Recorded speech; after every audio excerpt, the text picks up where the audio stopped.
बिस्मिल्लाहिर्रहमानिर्रहीम। अस्सलाम वालेकुम। आप देख रहे हैं यूट्यूब चैनल आम सी बातें।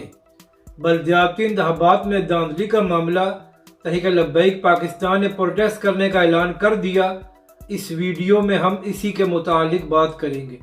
नाज़रीन कराम, पिछले एक साल में कराची में बहुत से ज़िमनी इंतखाबात हुए हैं और हर बार तहरीक लब्बैक पाकिस्तान ने अच्छे खासे वोट हासिल किए।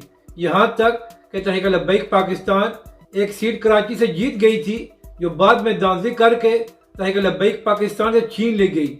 मगर नाज़रीन कराम, इन तमाम ज़िमनी इंतखाबात में जमात इस्लामी कहीं भी कराची में नज़र नहीं आ रही थी। तो हैरानकुन बात है कि जो हालिया बल्दियाती इंतखाबात हुए हैं, उसमें अचानक जमात इस्लामी कराची में दूसरे नंबर पर आ गई है और पीपल्स पार्टी, जिसको कोई कराची में पसंद नहीं करता, वो कराची की सबसे बड़ी जमात बनकर सामने आई है। और नाज़रीन कराम, तहरीक लब्बैक पाकिस्तान को कराची से सिर्फ 3 सीटें दी गई हैं। तो इसी हवाले से तहरीक लब्बैक का मौक़िफ़ सामने आया है और तहरीक लब्बैक पाकिस्तान ने कहा है कि हमेशा की तरह हमारे साथ धांधली की गई है।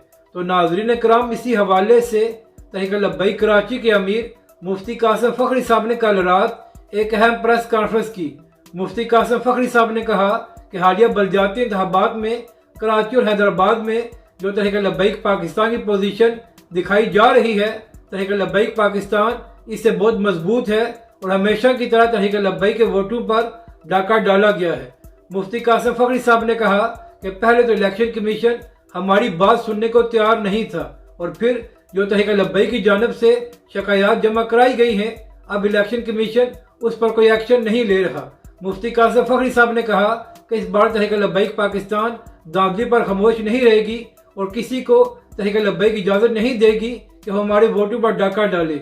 मुफ्ती कासिम फ़खरी साहब ने कहा कि अगर इलेक्शन कमीशन ने हमारी शिकायत पर एक्शन ना लिया तो फिर तहरीक लब्बैक पाकिस्तान एक बड़ा प्रोटेस्ट करेगी और जब तक तहरीक लब्बैक को उसका हक वापस नहीं किया जाएगा तो तहरीक लब्बैक और उसके कारकुन खामोश नहीं बैठेंगे। अपनी राय का ज़रूर इज़हार करें कि आपको यह वीडियो कैसी लगी और हमारे इस चैनल को भी सब्सक्राइब करें।